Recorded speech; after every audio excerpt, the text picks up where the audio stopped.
Hello, and welcome to the very first episode of Season 2 of the Google SRE podcast, or as we affectionately refer to it, the Prodcast. I'm your host, MP, back from Season 1, and on this season, we will be exploring the life of an SRE. And to do so, we will be speaking with individual contributor SREs and members of SRE management from all across Google and all levels of tenure. If you are interested in becoming an SRE, growing your career as an SRE, or just want a little bit of a peek into what makes SRE culture here at Google tick, this is going to be the season for you. And I do have one thing to touch on before we dive into our first interview. Viv, my co-host from the first season, has decided to jump in the world of responsible AI here at Google and is no longer with us in SRE. We are very grateful to her contributions to the podcast, and we wish her the absolute best of luck in her new role. In light of that, and in keeping with our theme this season of trying to share as many voices as we can, I will be joined by 5 other SREs across the season as my co-hosts. So here for episode 1 is my very first co-host, who I am very excited to introduce. Go ahead. Hello, world. Sorry, I've always wanted to do that. My name is Pamela Vong. I also go by Pam, and currently I am a senior site reliability engineer in the Geo team. I have been at Google and been an SRE for almost 1.5 years now. So I'm still very fresh and new to all things SRE. But prior to joining Google and SRE, I have been mostly a software engineer for the past almost 15 years on a variety of all technologies, and feel a little embarrassed about not knowing what site reliability engineering even was 2 years ago from the time of this recording. And at that time, when I was learning about it, I wished that there was a podcast for me to listen to get the gist of what this whole area of engineering is like and what the people are like and the culture is like, because I listen to a lot of tech podcasts and I've been a huge fan, and that's how I usually get my news and information and how I learn about everything that I do. So I was super excited in the beginning of 2022 when the podcast got released, and I listened to every episode and was also equally excited to hear when MP was looking for volunteers for season 2. So here I am, and thank you for having me. So grateful to have you as both a listener and co-host. So for our first episode, we are going to be starting with some early career SREs here at Google, and to hear that very fresh-eyed experience of SRE. So let's go ahead and have our guests introduce themselves. Hi, I'm Tom. I also work with Pam on the Geo team, but over here in Sydney, Australia. Nice and warm at the moment.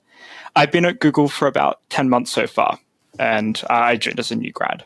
Hi, I'm Megan, and I, similar to Tom, also am about 10 months into my career at Google. I joined out of college, and I'm working with MP on the Play SRE team as a software engineer.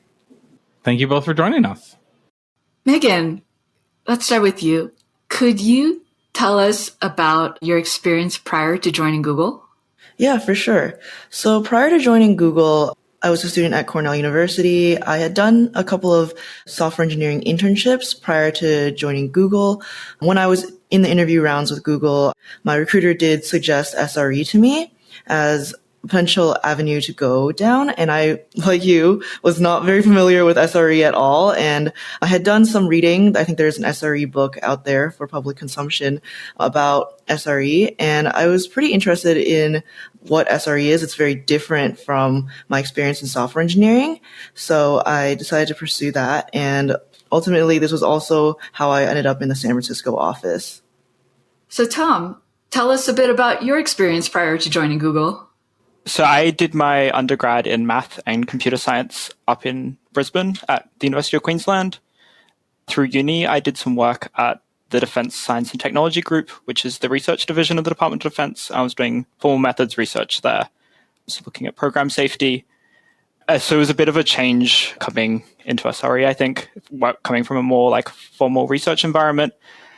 I sort of got to the last year of my undergrad degree. I was going to do an honors year, which for folks in America, I guess is sort of like a master's. It's the transition we have to get into a PhD. And I decided in my last year that I wasn't keen to do another year of study. And so I started applying to places and I got an offer from Google. Did you know about what SRE was prior to applying to Google? Not really. I had a similar experience to both of you guys. I applied to a job at Fitbit, actually. There was a new Fitbit team in Sydney. My recruiter then asked me if I was happy for any job at Google. The obvious answer to that was yes. So I went through this interview process and I got to the end, and during team match, my recruiter floated the idea of SRE and similar sort of experience. I looked into it more and I really liked the systems focus of it. The large-scale system design, particularly, I found that really interesting. I got an offer from a SWE team in Sydney as well as GeoSRE, and after speaking to both of the managers, I just found the SRE work was more aligned with what I wanted to do long term. Megan, how did you feel about SRE when you learned about it, and what made you choose SRE? I was pretty keen on choosing SRE because it's very different from software engineering. I really liked that SRE, you're exposed to a large surface area versus a developer. You probably get very deep knowledge in maybe one binary, but as an SRE, you can kind of see the whole forest that is, in my case, the Play Store. Also, as an SRE, you're kind of solving different problems all the time versus I thought that, as a developer, the work was very repetitive in that you're kind of doing design, build, test, repeat. And that was kind of what was interesting to me about SRE. Was that design, build, test, repeat the experience you had during your internship? Yeah, I did have that experience sort of through my internships. I kind of felt like I was just kind of building APIs and kind of just going through the cycle of testing them. And that was also sort of what I experienced through my software engineering coursework in college. What was it like for you both to transition from academics to your professional career? What's the most challenging thing you've had to come across? For me, the most challenging part, I think, was just the pure scale. Uni work and the research work I did, it was not necessarily super well scoped, but it was work that you could do sort of in the period of weeks or maybe a month or two, and you could really get your head around things relatively quickly. A uni course was scoped to a semester, and in that time you're meant to learn all the content, do the assessment, all that kind of stuff. And I found joining Google, one of the first things my manager said to me was, I don't expect anything from you in the first 6 months. And universally, I think that experience is something that most people get at Google. Just the pure scope of everything here and how long it takes to get your head around the systems that you work on. I think particularly in SRE, there's so many systems. Geo has something hundreds of binaries, right? And then also the developer tooling and everything, everything at Google is new. And just the amount of time it took me to get my head around, I mean, I don't have my head around it still, but to get to the point where I had my head around it enough to be productive, that was really new for me. I just want to also echo what Tom said. A lot of it is just being able to thrive in ambiguity, which is a huge phrase that we use within SRE. Because SRE has such a large surface area, there is a lot of ambiguity in that, and there is a lot to learn. And just like what Tom said, the first 6 months is a lot of learning versus in college, 6 months, you're probably done with the whole course by then. So yeah, transitioning to that and just being able to constantly learn while also still producing was a huge transition. You've both had an interesting transition into your careers also for another reason. You came into Google during the time Google was returning to Office. How did that impact your onboarding? I'm actually super grateful that I was able to onboard in the more return to office time. I definitely really appreciated being able to see my coworkers in the office and just being able to kind of go up to their desk and be kind of I'm running into this issue. Could you help me out with that? Through my internships, those were all pretty much virtual. And it's really great being with coworkers in the office. And especially when I was shadowing on-call, which is a huge part of the SRE role at Google, it was really great to see my coworkers triaging like an incident in real time and just be able to go up to their desk rather than having to set up a meeting to kind of see how they were handling the problem. Yeah, I would definitely echo that. I joined a few months before RTO. Our RTO in Sydney was a little bit later than in the US. And coming into the office initially, it was kind of eerie, right? Like there was no one around except for my team. I was quite lucky that I think that my team was in the office. I really enjoy coming into the office and just having those in-person interactions I found so valuable. And just, I think part of it as well is just like overhearing what other people are talking about. You get so much context from the conversations that people are having around you, I think. And definitely echo the like just being able to turn to someone and ask a question instead of having to try and perfectly word this message you're sending to them because you've met this person once online and you don't want them to take your message the wrong way and all that kind of stuff. Just being able to like turn to someone and ask a question. And then if it turns into a bigger thing, you can just go to a meeting room and like have the conversation, but not having to like balance those like those online interactions with people you don't really know. It's super valuable. Yeah, those magical hallway conversations are huge.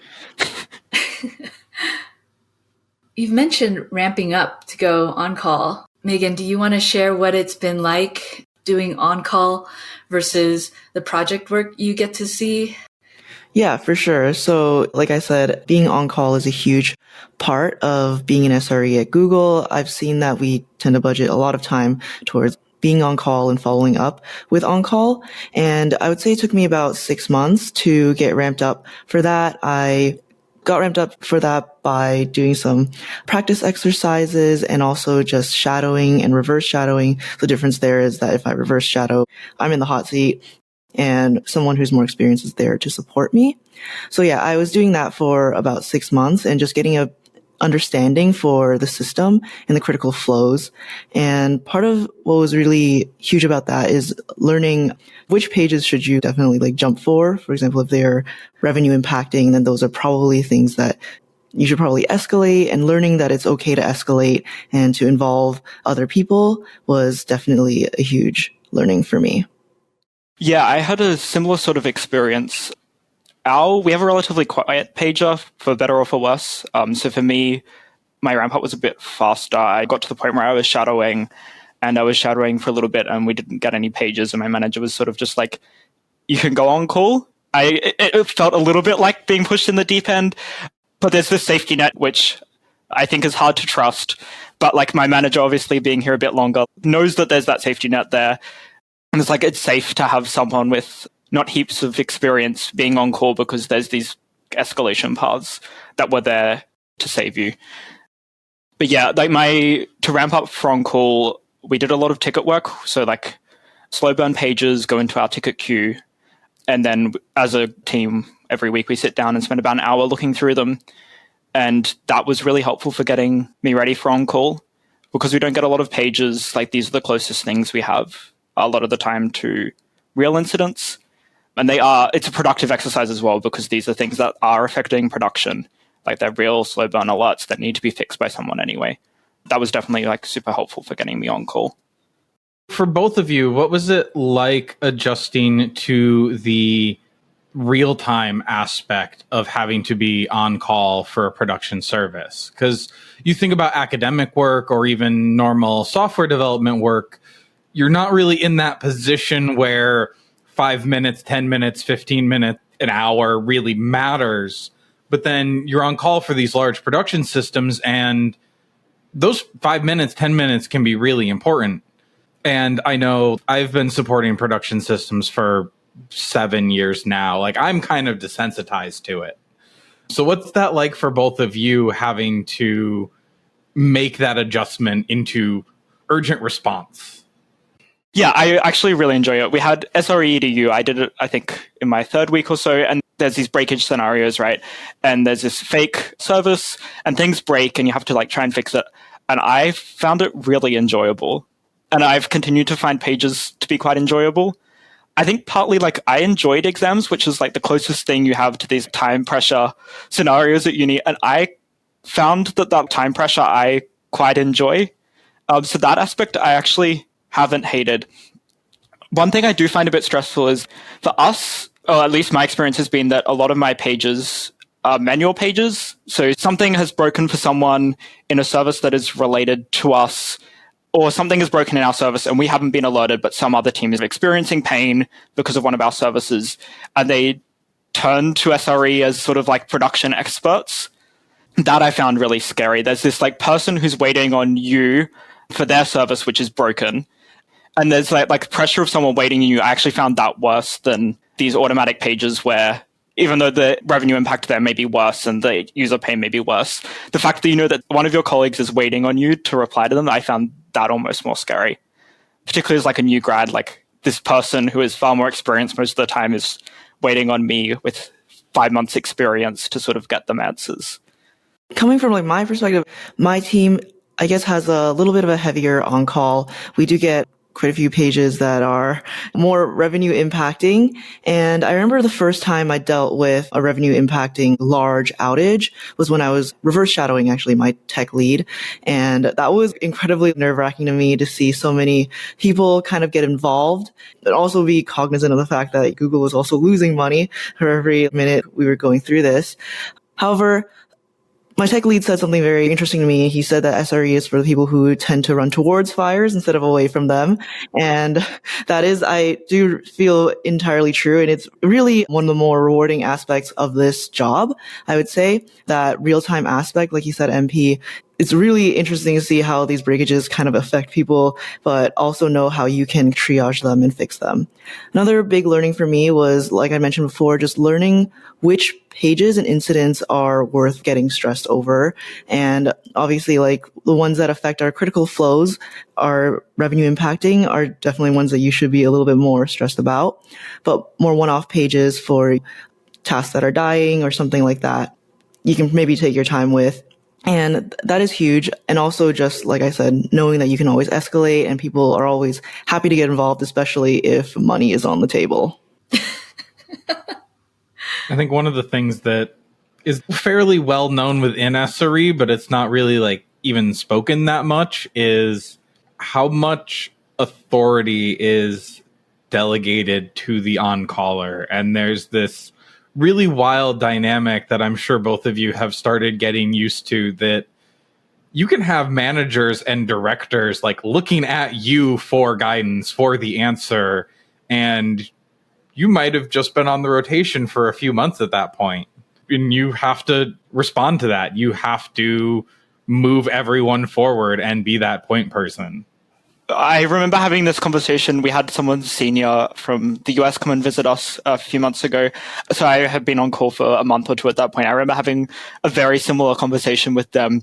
It's scary. The whole company puts so much faith and trust in you as this person who has been at Google for like 5 or 6 months, that like I don't know, Google Maps, right? Like how we have however many users, and like the whole service is relying, or I guess we have 4 SRE shards. So there's 4 on-calls for Google Maps in SRE. Basically the whole service is sort of resting on these 4 people.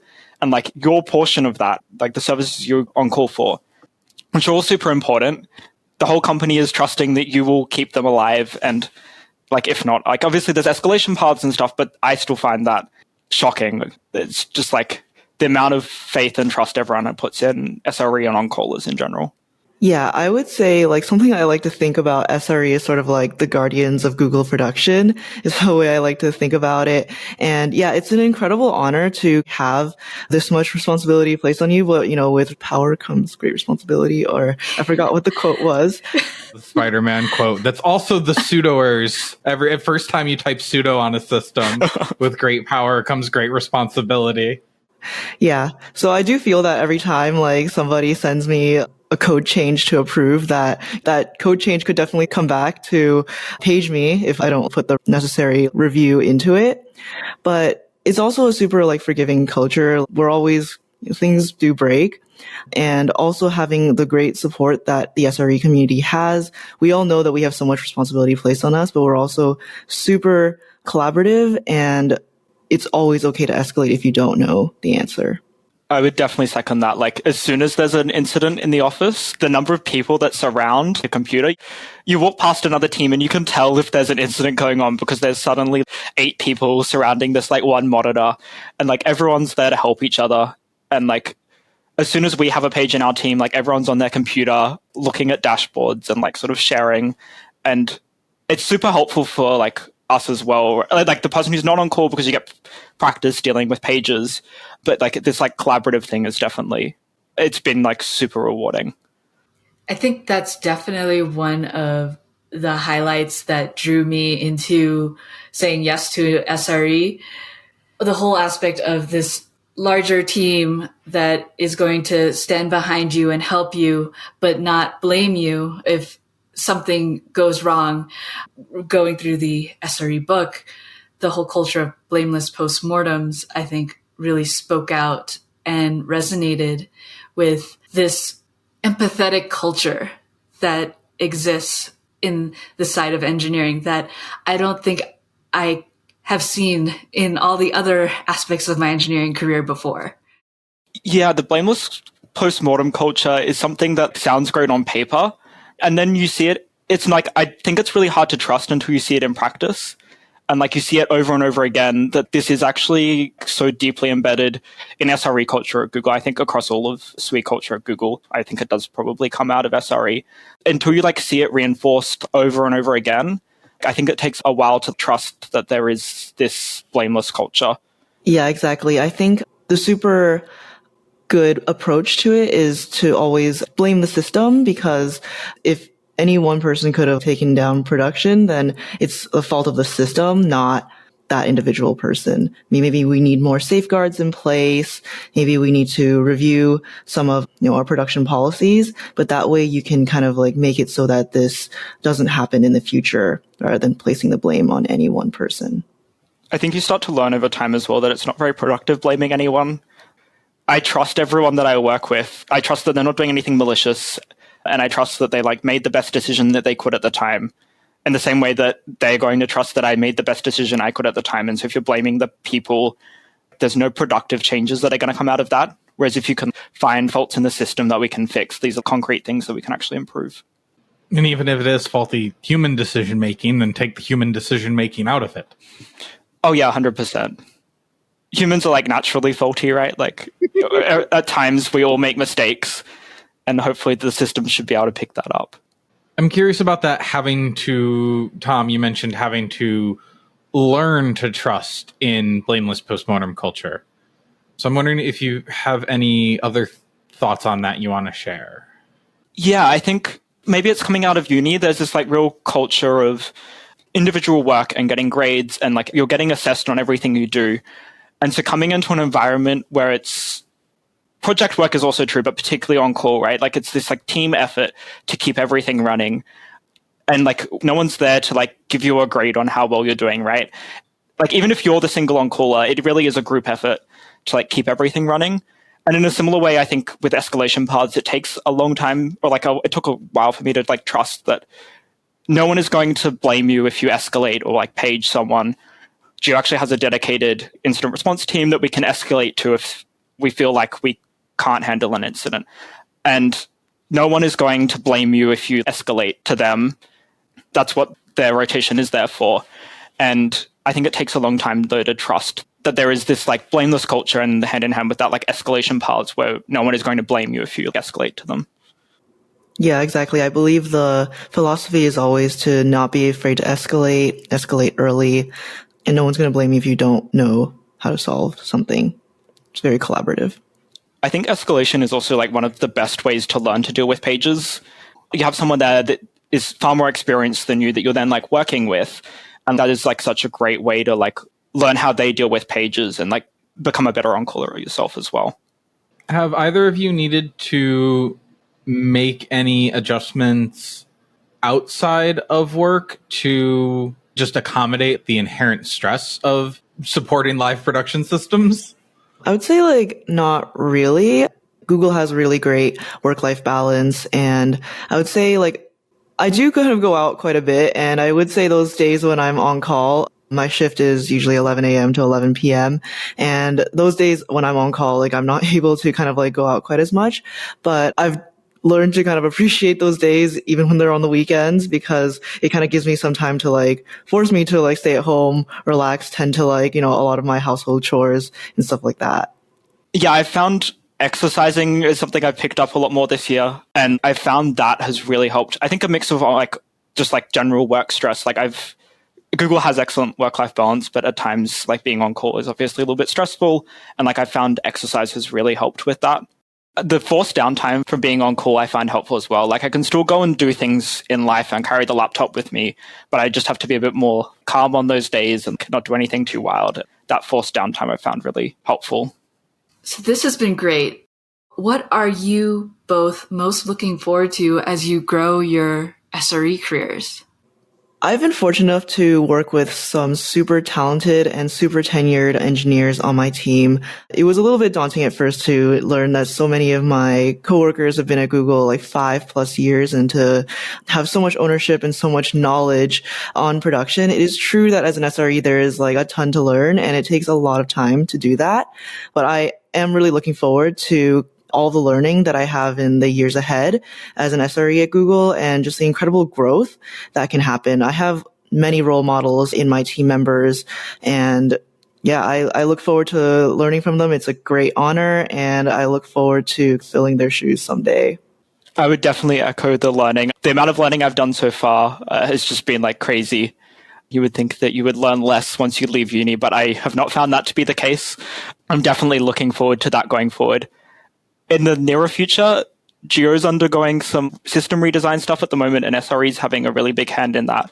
And I'm really excited to work on that stuff, being able to shape the future of how our systems work. That sort of project work stuff I'm really excited for. Well, thank you both for joining us. This has been great. It's been a pleasure to have both of you. Thank you, Pam. Thank you, MP. Yeah, thanks for having me. Thank you. Podcast. The Google SRE Production Podcast is hosted by MP English and produced by Celine Virgi. The podcast is edited by Jordan Greenberg. Engineering by Paul Guglielmino and Jordan Greenberg. Javi Beltran composed the musical theme.